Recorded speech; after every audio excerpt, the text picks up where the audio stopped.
Hi guys, आज के इस वीडियो में मैं आर्मस्ट्रॉन्ग नंबर का प्रोग्राम बनाऊंगा using class and object in C plus plus. तो सबसे पहले आपको ये जानना चाहिए कि आर्मस्ट्रॉन्ग नंबर क्या होता है।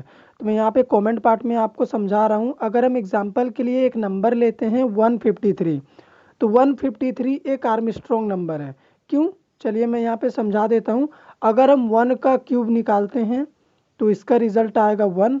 इसी तरह अगर हम 5 का क्यूब निकालते हैं तो इसका रिजल्ट आएगा 125। और 3 का अगर आप क्यूब निकालते हैं तो इसका रिजल्ट आएगा 27। तो यहाँ पे 153 में जो 3 डिजिट थे 153, हमने तीनों डिजिट का क्यूब निकाला। तो ये जो क्यूब का रिजल्ट है इसको आप ऐड करिए। तो यहाँ पे अगर हम ऐड करते हैं 1 प्लस 125 प्लस 27, तो इसको जब हम ऐड करेंगे तो ये इक्वल्स हो जाएगा 153 के। यानी अगर आपने कोई नंबर लिया है उस नंबर का क्यूब रूट का सम आपके नंबर के बराबर हो जाता है तो उस नंबर को हम कहते हैं आर्मस्ट्रॉन्ग नंबर। तो आज के इस प्रोग्राम में हम इसी नंबर को चेक करेंगे। तो चलिए प्रोग्राम स्टार्ट करते हैं। तो सबसे पहले मैंने iostream.h हेडर फाइल को इंक्लूड करा है अपने प्रोग्राम में। देन मैंने conayo.h हेडर फाइल लिखा है। अब हम क्लास एंड ऑब्जेक्ट का यूज़ करके प्रोग्राम बना रहे हैं तो हमारे सामने एक क्लास होना चाहिए और main function C plus plus के हर एक प्रोग्राम में होता है। तो चलिए प्रोग्राम को स्टार्ट करते हैं। तो सबसे पहले हमने क्लास लिखा है। क्लास एक कीवर्ड होता है जो क्लास को डिक्लेयर करने के लिए हम लिखते हैं। उसके बाद यहाँ पे क्लास का एक नेम लेना होगा, तो मैं ले लेता हूँ ए। आप कुछ भी नेम यहाँ पे ले सकते हैं। अब मैं अपने रिक्वायरमेंट के हिसाब से क्लास के प्राइवेट सेक्शन में जा रहा हूँ और एक डेटा मेंबर बना रहा हूँ इंटीजर टाइप का एन। इस एन डेटा मेंबर में मैं यूज़र से एक इंटीजर वैल्यू इनपुट कराऊंगा और उसी वैल्यू को चेक करेंगे कि वो आर्मस्ट्रॉन्ग है कि नहीं। तो मैं सेमीकोलन से क्लोज करता हूँ। तो ये डेटा मेंबर प्राइवेट है। अब मैं पब्लिक एक्सेस मॉडिफायर यहाँ पे यूज़ कर रहा हूँ। यहाँ से क्लास की बॉडी पब्लिक हो गई है और पब्लिक सेक्शन में मैं वॉइड सेट डेटा नाम का एक मेंबर फंक्शन बना रहा हूँ। सेट डेटा मेंबर फंक्शन में हम क्या करेंगे, यूज़र से एक वैल्यू इनपुट कराएंगे। तो यहाँ पे मैं सी आउट में एक मैसेज लिख रहा हूँ, एंटर एनी नंबर। तो आप यहाँ पे डबल कोट्स में जो भी टाइप करेंगे वो आपको रन टाइम में आपके स्क्रीन में प्रिंट में मिलेगा। तो सीन से हम उस नंबर को इनपुट करा लेते हैं। तो मैंने एन में एक इंटीजर वैल्यू इनपुट ले लिया है। तो सेट डेटा का मकसद यही था कि एक वैल्यू को इनपुट कराना है, हमें वेरिएबल में एक वैल्यू सेट करना है।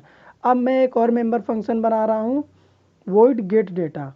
गेट डेटा मेंबर फंक्शन में हम क्या करेंगे, जो भी हमारा लॉजिक है उसे इम्प्लीमेंट करेंगे और रिजल्ट भी यहीं पे प्रिंट कराएंगे।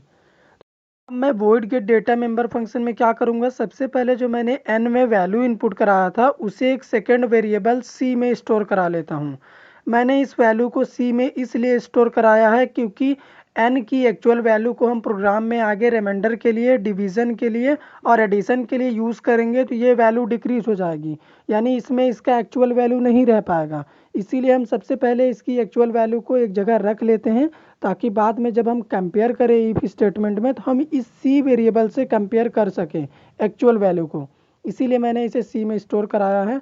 तो मैं सी नाम के डेटा मेंबर को यहाँ पे डिक्लेयर कर लेता हूँ क्लास के प्राइवेट पार्ट में, ताकि हमें कोई एरर ना आए वेरिएबल को लेके। अब हम क्या करेंगे, वाइल लूप का यूज़ करेंगे। आप चाहें तो फोर लूप या फिर डू वाइल लूप का भी यूज़ यहाँ पे कर सकते हैं। तो यहाँ पे लूप में मैं एक कंडीशन पुट कर रहा हूँ, एन ग्रेटर देन 0। जब एन का वैल्यू 0 से बड़ा होगा तभी ये लूप एग्जीक्यूट होगा। तो यहाँ पे अब चलिए लूप के अंदर हम लॉजिक लिखते हैं। सबसे पहले जो नंबर मैंने इनपुट करा है उसका मैं रिमाइंडर फाइंड कर लेता हूँ। तो मैंने n मॉडुलस 10 लिखा है और इसे स्टोर करा देता हूँ एक r नाम के वेरिएबल में, यानी रिमाइंडर में। तो इस r नाम के वेरिएबल को मैंने अभी क्लास के प्राइवेट सेक्शन में डिक्लेयर नहीं करा है, तो मैं इसे यहाँ पे डिक्लेयर कर ले रहा हूँ। तो अब हम क्या करेंगे, प्रोग्राम में जैसे जैसे आप देख सकते हैं रिक्वायरमेंट आ रहा है, हम डेटा मेंबर बढ़ाते जा रहे हैं।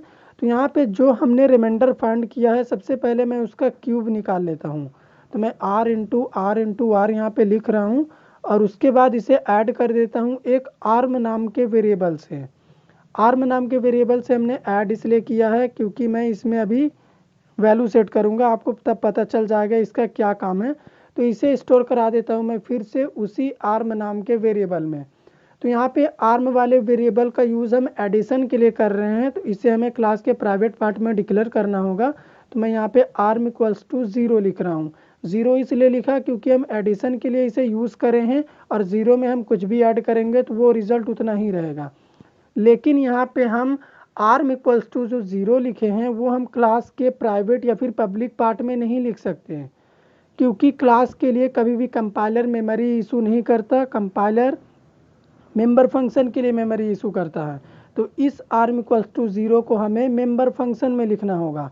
तो मैं यहाँ पे आर्म सिर्फ डिक्लेयर कर दिया हूँ और यहाँ पे लिख रहा हूँ आर्म इक्वल्स टू ज़ीरो, क्योंकि क्लास जो है वो एक लॉजिकल पार्ट होता है और कंपाइलर कभी भी क्लास के लिए मेमोरी नहीं देता। अगर हम arm equal to zero class के प्राइवेट पार्ट में लिख देंगे तो ये स्टोर होने के लिए मेमोरी खोजेगा और कंपाइलर तो कभी क्लास को मेमोरी देता नहीं है। लेकिन मेंबर फंक्शन में हमने लिखा है तो मेंबर फंक्शन कॉलिंग के बाद एग्जीक्यूट होता है, तो इसके लिए मेमोरी इशू करेगा कंपाइलर, तभी ये ज़ीरो इसमें स्टोर हो जाएगा।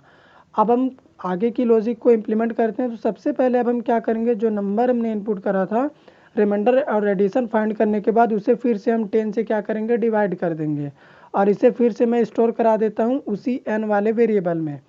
तो ये जो 3 लाइन का मैंने लॉजिक लिखा है इसे मैं ड्राई रन करके आपको समझाऊंगा कि ये मैंने क्यों लिखा है। आपको अगर समझ में नहीं आता है तो मैं ड्राई रन करूँगा। अब हम क्या करेंगे, लूप बॉडी के बाहर जाएंगे और यहाँ पे इफ़ स्टेटमेंट मैं यूज़ कर रहा हूँ और यहाँ पे कंपेरिजन हम करेंगे सी नाम के वेरिएबल से और इक्वल इक्वल आर्म, क्योंकि सी नाम के वेरिएबल में हमने n की एक्चुअल वैल्यू को स्टोर कराया है और आर्म में हम देखेंगे कि सी के बराबर वैल्यू आया है कि नहीं। अगर वैल्यू बराबर आया है तो वो आर्मस्ट्रॉन्ग नंबर होगा। तो सी आउट में यहाँ पे लिख दे रहा हूँ आर्मस्ट्रॉन्ग नंबर। ये रिज़ल्ट कब प्रिंट करेगा, जब हम कोई ऐसा नंबर इनपुट करें जो कंपैरिजन के बाद बराबर हो जाए और वो एक्चुअल में आर्मस्ट्रॉन्ग नंबर रहे। और एल्स पार्ट में मैं क्या कर रहा हूँ, नोट आर्मस्ट्रॉन्ग नाम का एक मैसेज प्रिंट करा रहा हूँ। ये तब एग्जीक्यूट होगा जब हमारा कंडीशन फॉल्स होगा, यानी हम कोई ऐसा नंबर इनपुट कर दे जो सी और आर्म के बराबर ना हो, आर्मस्ट्रॉन्ग नंबर ना रहे, तब ये एग्जीक्यूट होगा। तो हमारा जो कोडिंग है वो कंप्लीट हो गया है। अब हम मेन फंक्शन में चलेंगे और क्लास का मैं ऑब्जेक्ट बना लेता हूँ। तो मैं ए लिखूँगा क्लास का नेम और एक ऑब्जेक्ट का नेम ले ले रहा हूँ मैं ओबीजे। तो क्लास ए का ऑब्जेक्ट बन चुका है। अब इस ऑब्जेक्ट से हम क्या करेंगे, वॉइड सेट डेटा और वॉइड गेट डेटा को हम कॉल करेंगे। तो मैंने लिखा ओबीजे डॉट सेट डेटा और इसी तरह से हम ओबीजे डॉट गेट डेटा दोनों मेंबर फंक्शन को क्या कर रहे हैं, कॉल कर लेते हैं यहाँ पे। तो जैसे ही मैंने मेरे दोनों मेंबर फंक्शन को कॉल करा यहाँ से, ये दोनों मेंबर फंक्शन एग्जीक्यूट करेंगे। तो एक मेंबर फंक्शन हमें वैल्यू इनपुट कराएगा और दूसरा मेंबर फंक्शन हमें आर्मस्ट्रॉन्ग नंबर का रिजल्ट दे देगा, एक्यूरेट रिजल्ट देगा एकदम। तो अब हम क्या करेंगे, get C H function use कर रहे हैं स्क्रीन होल्डिंग के लिए, टर्बो सी में इसका यूज़ करते हैं और मैं CLR फंक्शन भी यहाँ पे लिख दे रहा हूँ। ये क्या करेगा, कंसोल को क्लियर करेगा। ये कुनायो डॉट एच हेडर फाइल का प्री डिफाइंड फंक्शन है। कोड को सेव करते हैं और रन कराते हैं। तो आपको मैं रिजल्ट दिखाऊंगा। सबसे पहले एंटर एनी नंबर, तो वही नंबर मैं इनपुट कर रहा हूँ 153। तो 153 एक आर्मस्ट्रॉन्ग नंबर है, जैसा कि मैंने आपको पहले ही बताया था। तो ये आर्मस्ट्रॉन्ग नंबर क्यों है, मैं ड्राई रन करूंगा, आपको टेंशन नहीं लेना है। मैं एक और बार इसे रन कर रहा हूं और एक ऐसा नंबर इनपुट कर देता हूं जो आर्मस्ट्रॉन्ग नंबर नहीं है, जैसे 131। तो 131 के लिए नोट आर्मस्ट्रॉन्ग नंबर प्रिंट हुआ है, क्योंकि अगर हम इस नंबर का क्यूब निकालेंगे उसके बाद सम करेंगे तो ये 131 नहीं आएगा। तो अब हम क्या करेंगे, इस कोड को ड्राई रन करेंगे। तो चलिए ड्राई रन के लिए मैं अपने कॉपी में जा रहा हूँ, कॉपी में मैं आपको बेटर ड्राई रन कर सकूँगा। ड्राई रन के लिए सबसे पहले मैंने एन में एक वैल्यू इनपुट करा था, तो मैं यहाँ पे ले रहा हूँ वही सेम वैल्यू 153। उसके बाद यहाँ पे क्या करा, मैंने एन की वैल्यू को सी में स्टोर कराया था। तो अभी यहाँ पे सी की एक्चुअल वैल्यू क्या है, सी की भी एक्चुअल वैल्यू 153 ही है और आर्म की इनिशियल वैल्यू मैंने 0 सेट करा है, तो आर्म में अभी 0 स्टोर हुआ है। अब हम कंडीशन चेक करेंगे लूप के लिए, क्या n ग्रेटर देन 0 है, n का वैल्यू 153 है, तो 153 ग्रेटर देन 0 कंडीशन ट्रू। तो इनसाइड लूप बॉडी में हम आएंगे। उसके बाद हम n को जब 10 से डिवाइड करके रिमाइंडर निकालेंगे, तो इसका मैं करके दिखा रहा हूँ यहाँ पे क्या रिजल्ट आता है। तो आप देख सकते हैं 15 टाइम्स में ये कटा, तो इसका रिमाइंडर 3 बचा। तो अभी r में क्या स्टोर हुआ है, r का इनिशियल वैल्यू अभी 3 है। नेक्स्ट लाइन में जब हम r को 3 टाइम्स मल्टीप्लाई करें तो ये हो गया 27 और आर्म का इनिशियल वैल्यू 0 है, तो 0 प्लस 27 होता है 27। तो अभी आर्म में वैल्यू स्टोर हुआ है 27। उसके बाद मैंने क्या करा, उस नंबर को 10 से डिवाइड करा। तो अगर आप 153 को 10 से डिवाइड करेंगे तो रिजल्ट क्या आएगा, 15। तो अभी n में एक्चुअल वैल्यू स्टोर हुआ है 15। तो यहाँ पे मैं लिख देता हूँ n का वैल्यू अभी यहाँ पे क्या है, 15 है। फिर से ये लूप एग्जीक्यूट होगा अगेन, क्या 15 ग्रेटर देन 0 है, कंडीशन ट्रू हो गया हमारा। तो अब यहाँ पे जब हम 15 को 10 से डिवाइड करेंगे तो रिमाइंडर बचेगा 5। आप इसी तरह से करिएगा, 5 आएगा। अब हम 5 को जब 3 टाइम्स मल्टीप्लाई करेंगे तो रिजल्ट आएगा 125। और इसे हम आर्म से ऐड करेंगे तो आर्म का एक्चुअल वैल्यू अभी 27 है। तो 125 प्लस 27 जब हम ऐड करेंगे तो इसका जो रिजल्ट होगा वो क्या होगा, 152। अब जब हम फिर से 15 को 10 से डिवाइड करेंगे, हमारा जो नंबर है 15, उसे जब हम 10 से डिवाइड करेंगे तो हमारा क्या रिजल्ट आएगा, 1। तो अभी n में क्या स्टोर हुआ है, 1। फिर से हमारा लूप कंडीशन चेक करेगा, क्या n ग्रेटर देन 0 यानी 1 ग्रेटर देन 0 है, कंडीशन ट्रू। तो यहाँ पे जब हम 1 को 10 से डिवाइड करेंगे तो रिमाइंडर आएगा 1। तो इसका भी रिमाइंडर 1 आएगा, आप चेक करिएगा एकदम 1 आएगा। तो अब हम 1 को जब 3 टाइम्स मल्टीप्लाई करेंगे तो ये 1 ही रहेगा। और इसे हम आर्म से ऐड करेंगे तो आर्म का भी एक्चुअल वैल्यू क्या है, 152। तो 1 प्लस 152 कितना होता है, मैं वहाँ पे लिख दे रहा हूँ 153। तो ये हमारा आ चुका है 153। उसके बाद जब मैं 1 को 10 से डिवाइड करूंगा तो इसका रिजल्ट आएगा 0 पॉइंट समथिंग।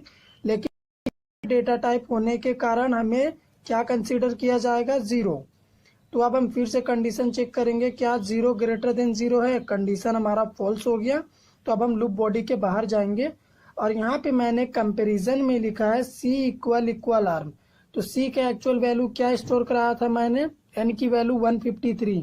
इसीलिए मैंने c की एक्चुअल वैल्यू को n की वैल्यू को c में स्टोर करा दिया था, क्योंकि अभी n का करंट वैल्यू 0 है। तो अगर हम 0 से कंपेयर करते हैं तो फिर हमारा रिजल्ट नहीं आता एक्यूरेट, इसीलिए मैंने इससे पहले c में स्टोर करा दिया था। तो अभी हमारा c का वैल्यू है 153 और आर्म का भी वैल्यू है 153, आप देख सकते हैं वहां पे। तो ये कंडीशन ट्रू हुआ तो क्या रिजल्ट आया, आर्मस्ट्रॉन्ग नंबर।